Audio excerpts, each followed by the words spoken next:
Bonjour à tous, bienvenue au live dans la tête d'Aro du lundi 18 septembre. Aujourd'hui, j'avais le goût de démystifier puis surtout de vous partager un peu comment je vis avec le doute, puis ses impacts, puis surtout comment je réussis à faire mon petit bonhomme de chemin à travers ça parce que j'ai vécu une grosse période de doute dernièrement, puis c'est quelque chose qui m'habite, sans dire en permanence, mais régulièrement. Puis j'avais le goût d'en parler avec vous puis d'échanger. Fait que si vous êtes en live avec moi, puis que vous avez le goût de me faire un petit coucou dans les commentaires, me confirmer que vous êtes présent, bien faites-le. Puis je commence toujours le temps que les gens se connectent, de vous parler un petit peu de ce qui s'en vient juste cette semaine pour Aro, parce que c'est une très grosse semaine. Je suis fébrile, puis un petit peu nerveuse de la charge de travail qui vient avec ma semaine. Mais aujourd'hui et demain, j'ai 2 mentorats avec le réseau Mentorat parce que je fais du bénévolat auprès de chefs d'entreprise, puis c'est quelque chose qui me nourrit et que je trouve extraordinaire. Puis à travers tout ça, j'ai ma dernière rencontre avec Patrick Renaud, avec qui je travaille à la neurovente. Sur toute la stratégie derrière la vente. Allô Vicky, je suis contente de savoir que tu es avec nous.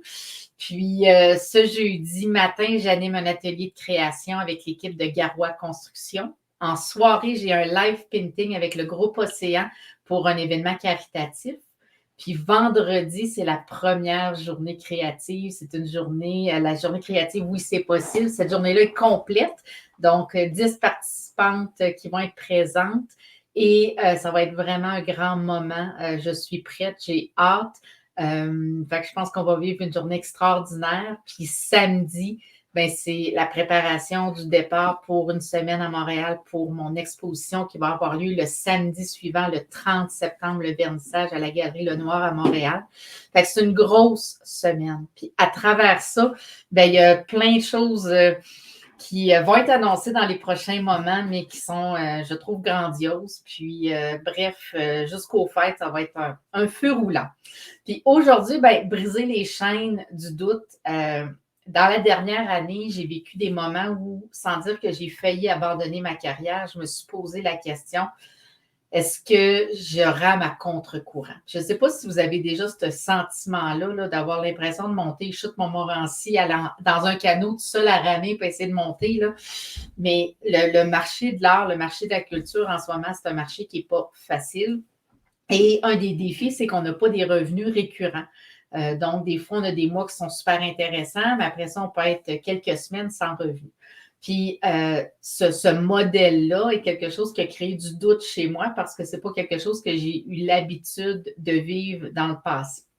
Puis, le doute, dans mon cas, en tout cas, les situations que j'avais le goût de vous partager, c'est drôle parce que là, je suis en train d'inviter de faire la relance aux médias pour mon vernissage, donc les relations de presse et tout ça.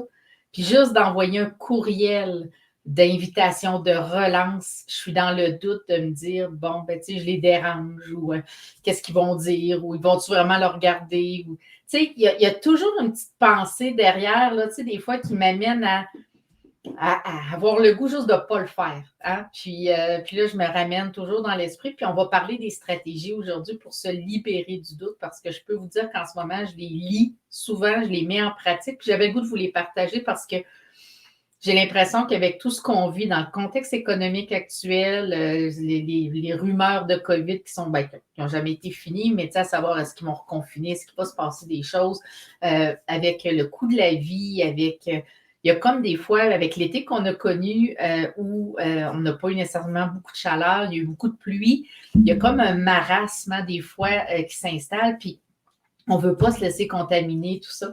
Fait qu'aujourd'hui, dans le briser les chaînes du doute, je voulais vous partager, moi, le doute, il s'anime comment? Déjà, quand je suis dans l'action, hein, si j'étais assise dans mon salon à regarder une émission, je ne suis pas nécessairement dans le doute de qu'est-ce que j'ai à faire en ce moment. Mais aussitôt que je suis dans l'action, qu'il y a plusieurs projets et tout, je suis dans le doute de dire est-ce que c'est trop, est-ce que c'est pas assez, est-ce que je suis sur le bon chemin? Fait que je me pose continuellement des questions. Puis une source qui alimente ce doute-là, pour moi, c'est les réseaux sociaux.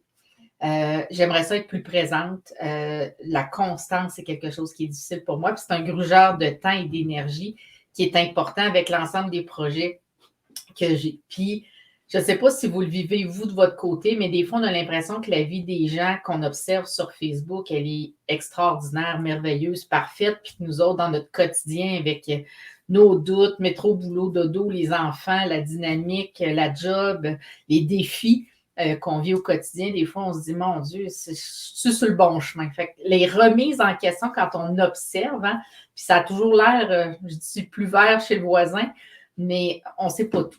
Puis, ce que ça m'amène juste à dire, c'est que pour moi, les réseaux sociaux, l'observation de ce qui se passe sur les réseaux sociaux, c'est quelque chose qui vient m'amener à l'intérieur de moi le sentiment de la peur de manquer quelque chose, la peur de passer à côté de quelque chose, le sentiment des fois de ne pas être à la hauteur, de ne pas en faire assez. Puis, on va l'aborder un petit peu plus loin dans le live d'aujourd'hui sur qu'est-ce que je fais avec ça puis comment le gérer. Mais moi, ça, c'est une source, c'est un anxiogène. C'est une source d'anxiété qui crée du doute chez moi quand je tombe dans la comparaison de ce que les autres font sur les réseaux sociaux que je devrais potentiellement faire, surtout au niveau d'une carrière artistique, de montrer ma peinture, de montrer comment je peins, de montrer mon studio, de montrer l'évolution d'une œuvre. On a tous notre façon de travailler, notre signature. Puis moi, je suis dans une bulle quand je peins où j'ai besoin de me retrouver toute seule. J'ai besoin de rentrer dans cette bulle-là. Fait que d'avoir un écran ou d'avoir... mon Dieu, on reçoit des messages... puis on va bloquer les utilisateurs. On reçoit des messages bizarres en ce moment outre destination. Fait que, bref, c'est ça. Fait que les réseaux sociaux, pour moi, c'est un anxiogène. Et j'avais le goût d'en parler avec vous aujourd'hui. La quantité de refus qu'on reçoit dans le marché de l'art, en tout cas, ou dans la sollicitation, ou quand on est là pour mobiliser. Tu sais, en ce moment, je suis à connecter avec les gens pour les inviter personnellement à mon exposition à Montréal. Et je reçois beaucoup de refus de gens qui ne sont pas disponibles, beaucoup de gens qui ignorent le message personnel, beaucoup de gens qui ne répondent pas. Puis ça crée du doute. Ça crée de, bon, je l'ai-tu dérangé, je l'ai-tu choqué, je tombe dans ma tête, le petit hamster, il est parti, let's go, l'imagination et tout ça. Fait que je vois beaucoup de situations dans l'ensemble des choses que je fais en ce moment qui créent du doute. J'ai vécu une situation dernièrement aussi où j'ai signé avec une nouvelle galerie d'art. Ça va être annoncé dans les prochaines semaines parce que là, je me concentre sur mon vernissage à la Galerie Lenoir. Mais j'ai l'imagination que ma carrière artistique, c'était la Ligue junior majeure de hockey, ce qui est quand même très, très bien. Puis le contrat que je viens de signer, c'est la Ligue nationale. Puis tout de suite, le doute qui est monté, c'est est-ce que je vais être à la hauteur? Puis un des éléments qui m'ont challengé la galerie en soi, dans l'approche, la dynamique, puis les rencontres, ça a été, écoute, 100% des artistes que nous représentons, puis il n'y en a pas beaucoup, ont leur parcours académique des beaux-arts. Tu n'as pas ce parcours-là. Comment on va justifier ça? Fait que ça a été des grands échanges. Ça a été aussi, pas des remises en question de mon côté, mais il y a un pas que j'ai à franchir de mon côté pour atteindre ce niveau-là ou aller chercher les connaissances et les compétences. Puis ceux qui ont reçu mon infolette la semaine dernière savent que je viens de confirmer une collaboration de résidence artistique avec une artiste qui s'appelle Patricia Karen Gagic, qui est en Ontario et qui est elle-même mentorée par Dragan Dragic en Provence, en France, qui est un des grands peintres de la Provence. Fait que ça va probablement m'aider à cheminer tout ça, mais tu sais, quand on franchit un pas, des fois qu'on a l'impression que c'est une grosse bouchée, puis qu'on rentre dans les ligues majeures, peu importe dans quel contexte, que ce soit pour nous ou un membre de notre famille, ben des fois, le doute s'installe. Puis je peux vous dire que depuis que le contrat est signé, ça spinne dans ma tête. Ça spinne fort parce que je me dis, je vais être à la hauteur. Hein? On veut être aimé, apprécié, on ne veut pas décevoir. Fait que le doute est très présent en ce moment dans mon quotidien. Puis c'est ce qui a amené le désir de parler de ce sujet-là avec vous parce que ce que j'ai comme discussion avec les gens qui m'entourent aussi dans l'ensemble de ce que l'on vit tous et chacun, c'est ça. C'est que qu'est-ce que ça a comme impact, le doute, puis il vient d'où? Hein? Qu'est-ce qui crée le doute? Moi, je me suis questionnée là-dessus parce que, tu sais, si on comprend la source, c'est beaucoup plus facile de l'adresser. Fait que Pour moi, je vais parler du doute, il vient d'où? Puis après ça, je vais parler de son impact, puis je vais terminer avec les stratégies que je vous propose pour vous libérer des chaînes du doute. Pour moi, le doute vient, j'en ai parlé dans les dernières minutes, la comparaison. La comparaison de ce qu'on observe, de ce qu'on voit. On va d'un événement similaire à ce que nous, on aimerait faire. Puis là, on se dit, oh my God, OK, j'ai tout ce qu'il faut. Fait toute la comparaison est pour moi une source de doute importante. Je l'ai associé aussi à un manque de confiance en moi. Donc, je sais que j'ai des grandes capacités. Allô, Dominique, je suis contente de savoir que tu es avec nous. Je l'ai associé à un manque de confiance en soi, en moi, mais je l'ai aussi associé encore plus, de façon plus importante, à un manque d'estime de moi-même. Parce que j'ai confiance en mes compétences, mais la définition de ma valeur, je suis assez, ça, c'est quelque chose que je dois travailler constamment, probablement avec l'ensemble de mon passé, des épreuves que j'ai vécues, qui m'amènent encore aujourd'hui à travailler sur le parcours de dépasser la honte de certaines choses que j'ai vécues, certains gestes que j'ai posés qui aujourd'hui ont eu des impacts sur ma vie. Fait que la combinaison de tout ça, pour moi, ça a confirmé que le doute était toujours présent, puis il n'est jamais bien, bien loin. La peur de me tromper, de ne pas être à la hauteur, c'est aussi une source de doute pour moi, de me remettre en question. Quand j'ai trop d'informations, puis je fais le lien avec quand je suis rentrée dans le marché de l'art, je ne savais même pas qui était Riopelle. Fait que je pars de là, puis je fais rire les gens quand je raconte cette histoire-là. Mais je ne connaissais pas le marché de la culture, je ne connaissais pas le marché de l'art. Puis si j'avais su tout ce que je sais aujourd'hui, jamais j'aurais eu le courage de me lancer. Puis des fois, je réalise que ça prend une certaine naïveté pour se lancer dans un projet, que ce soit entrepreneurial, un voyage, peu importe, mais ça prend une certaine naïveté pour foncer et dire je traverserai le pont, mais que j'arrive à la rivière. Peu importe ce qui va se passer, je le traverserai au moment. Mais si j'essaie de tout savoir avant, puis que j'anticipe toutes les informations, bien, il est fort probable que ça me décourage ou au contraire que ça me fasse peur, puis que je dise hey, j'y arriverai pas, je me lancerai même pas. Fait que le trop d'informations, dans mon cas, est souvent une source de doute. L'incertitude, puis on peut-tu dire que depuis les dernières années, avec l'arrivée du COVID en 2020, l'incertitude nous a habités. Ça a créé des doutes sur notre modèle de vie, des remises en question sur je suis heureux avec mon conjoint, je suis bien dans la maison chez nous, est-ce que je me sens en sécurité, est-ce que je me sens protégée, est-ce que je suis bien entourée? Fait que toute l'incertitude crée le doute. Le manque d'alignement crée le doute. Le manque d'alignement, c'est si vous n'avez pas l'impression d'être à la bonne place au bon moment, si vous n'avez pas l'impression d'être sur votre X, si vous ne vous sentez pas complet dans votre carrière ou dans ce qui vous nourrit, ou qu'au contraire, vous êtes conscient de ce que vous avez besoin, mais que vous ne le mettez pas en place, que vous ne l'avez pas priorisé, bien, le manque d'alignement crée le doute. Et je vais rajouter un élément à ça, l'éparpillement. Quand on est encombré, éparpillé, impliqué dans 1 million d'affaires qui ne sont pas nécessairement liées, quand on est en surmenage ou qu'on s'étourdit dans un paquet de choses, moi, souvent, j'appelle ça la saveur du mois. Tu sais, tu as un plan, tu as un objectif, puis là, il y a une opportunité qui se présente. Ah oui, je vais l'essayer. Ah, puis une autre affaire, puis là, ça finit que le grand plan, puis ça, sur quoi tu veux réellement travailler, ben tu passes à côté.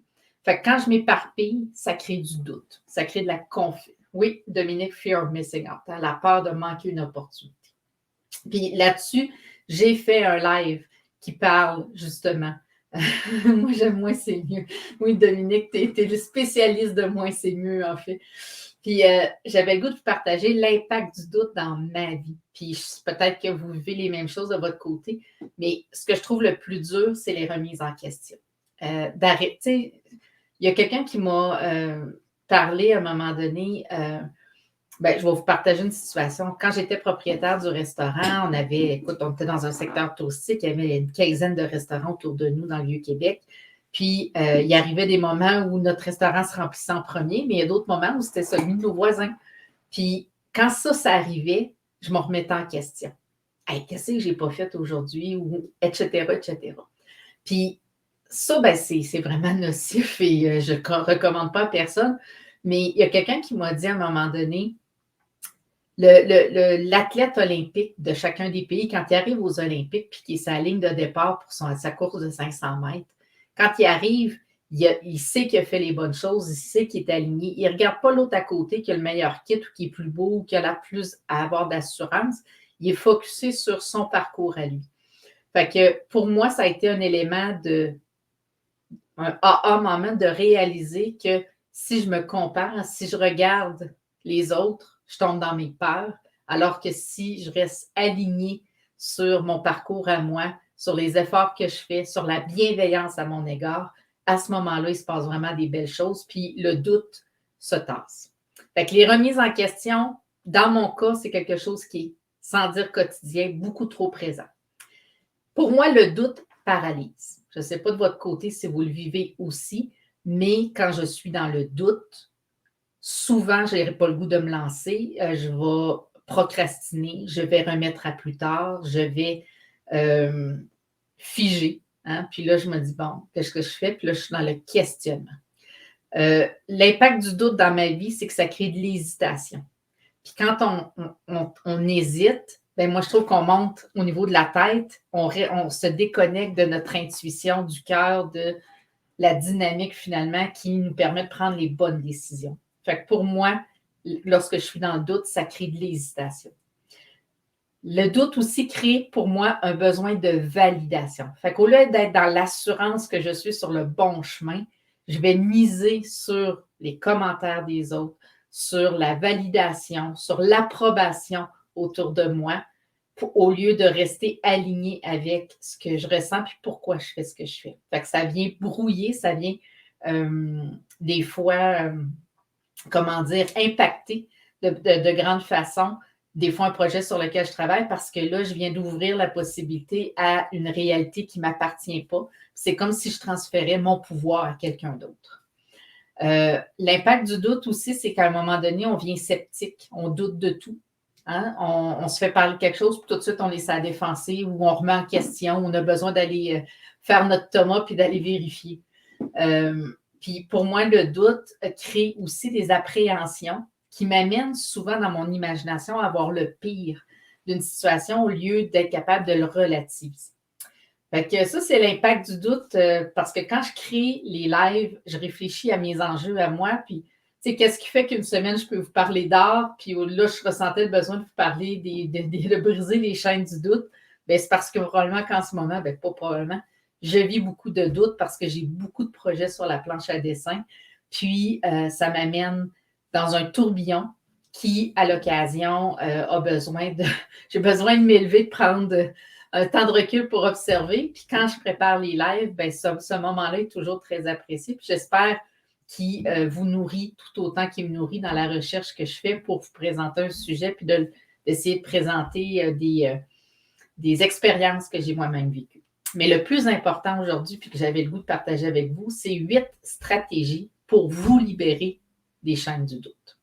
Puis c'est des choses que je mets en place qui me permettent de continuer à avancer quand j'ai besoin de briser ces chaînes-là, puis que je sais que je suis dans le doute, bien, je les relis, je les mets en application, puis ça m'aide beaucoup. La première stratégie, c'est l'apprentissage des expériences passées. Puis ça, c'est quand même quelque chose d'important parce que souvent, quand on tombe dans nos peurs ou dans le doute, c'est comme je vous dis, on tombe au niveau du cerveau, puis on en oublie que des expériences similaires de doute, on les a vécues dans le passé et on s'en est toujours sorti. Et le fait d'avoir avancé, on est capable de se baser sur nos expériences passées pour déterminer si, chaque fois qu'on prend une décision, si on est dans le champ ou pas. Puis en général, c'est tout le contraire, on est souvent aligné. Puis au nombre de décisions qu'on prend dans une journée, moi, j'ai mon 10 de buffer. Je ne sais pas si vous le connaissez, puis si je vous en ai déjà parlé, mais je pars avec le principe que 10 des décisions que je prends ne sont pas bonnes. Fait que ce soit dans l'argent que ça va me coûter, dans me tromper avec qui je vais travailler dans un projet dans lequel je vais investir, 10 des décisions que je prends au quotidien ne sont pas bonnes. Fait que quand il arrive une constatation, que je me suis plantée, ben, au lieu de me taper dessus, je mets ça dans mon 10 de buffer, puis je continue. Parce que la perfection, elle n'existe pas et je suis un être imparfait. Donc, mon 10 de buffer m'aide à ne pas me culpabiliser, à ne pas me taper dessus, puis à focusser sur le fait que ce que je ressens de vouloir aller de l'avant, ben, je suis sur le bon chemin. Un effet aussi qui est super important quand on est dans le doute, c'est de s'entourer de gens qui croient en nous. J'appelle ça l'effet Pygmalion. Hein? C'est quand les gens croient plus en nous que nous, puis ça crée un impact positif chez nous de dire, ben, si lui, il croit, il faudrait bien que moi, je croie aussi, sachant qu'en plus, c'est ma vie. Fait que de s'entourer de gens qui nous propulsent, qui nous donnent l'énergie, qui nous encouragent dans nos défis, pour moi, c'est quelque chose qui est super important. Puis quand je vis des doutes, je sais qui appeler. Je sais que cette personne-là, quand je vais lui dire hey, je vis une journée difficile en ce moment, je me remets en question, je ne suis pas sûre de mes choix, etc. Au lieu de me dire quoi faire, elle me pose les bonnes questions, puis elle m'encourage. Puis ça, je trouve ça vraiment extraordinaire. J'ai réalisé aussi qu'il y a une différence entre ce que j'appelle ça mon petit démon des épaules, là, celui qui dit oui, on y va, non, il ne va pas. Ça, ici, on tombe plus au niveau de l'ego, puis je les imagine sur mon épaule, un avec son pic, puis qui me pilote avec un ange et tout ça. Mais j'ai les petits démons de ma voix intérieure, mais ma voix intérieure, elle n'est pas celle qui est sur mes épaules, c'est vraiment celle qui est à l'intérieur de moi. Fait que moi, j'ai le goût de vous dire, dans le silence, votre petite voix en dedans de vous, elle vous dit quoi? Puis c'est pas le petit démon qui est sur l'épaule, là, c'est tu le files comment?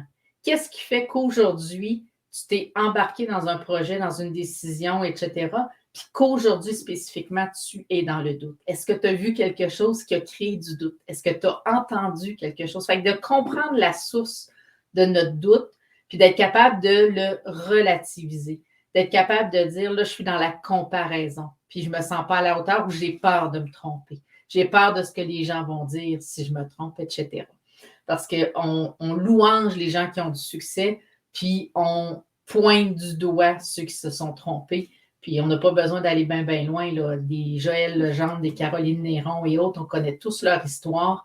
Puis c'est des gens qui ont touché le fond, qui ont réussi à se relever, à repartir et tout ça. Puis surtout dans le domaine public en plus. Fait qu'imaginons, nous, dans notre environnement, dans notre dynamique à nous, comment est-ce qu'on n'a pas la difficulté additionnelle du regard du public sur notre vie. Dans les apprentissages, dans les stratégies de la 4e, c'est de s'appuyer sur nos talents, nos forces, ce en quoi on est le meilleur. Fait que quand on a des doutes, ben je me pose toujours la question, est-ce qu'en ce moment, je fais ce pourquoi j'ai goût. Est-ce que je suis alignée avec ce que j'ai goût de faire? Est-ce que j'utilise mes forces les plus grandes en ce moment dans le projet? Si la réponse c'est non partout, bien, des fois, c'est peut-être le signe que le projet sur lequel on travaille, qu'on s'acharne ou autre, bien, il est peut-être temps de prendre une autre direction. Mais dans la mesure où on a l'impression d'être aligné sur nos forces, qu'on y croit, qu'on sait qu'on est à la bonne place, bien, ça, pour moi, ça me ramène à le fait de dire, ben le doute, là, tasse-toi. Un des éléments, puis un des secrets aussi qu'on nous enseigne dans les livres, dans certaines formations, c'est de faire comme si. Faire comme si on avait atteint l'objectif qu'on s'est fixé. Faire comme si on était dans l'état d'esprit qu'on souhaite être. Fait que ça passe par la visualisation, par la manifestation de ce qu'on souhaite ressentir et de faire comme si.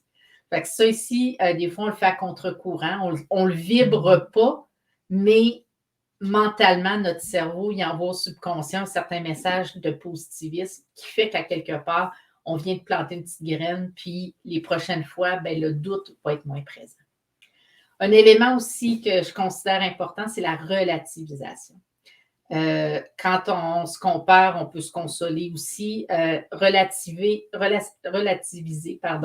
pour moi, c'est quelque chose que je fais souvent de dire quand on a grandi avec des gens malades, quand on vit la fin de vie d'un proche, puis qu'en ce moment, on a des doutes sur quelque chose qui est, sans dire futile, mais qui n'est pas aussi important que certaines pertes ou certaines situations reliées à la santé, bien, moi, souvent, je vais relativiser, dire en ce moment, je ne suis pas en train de sauver des vies.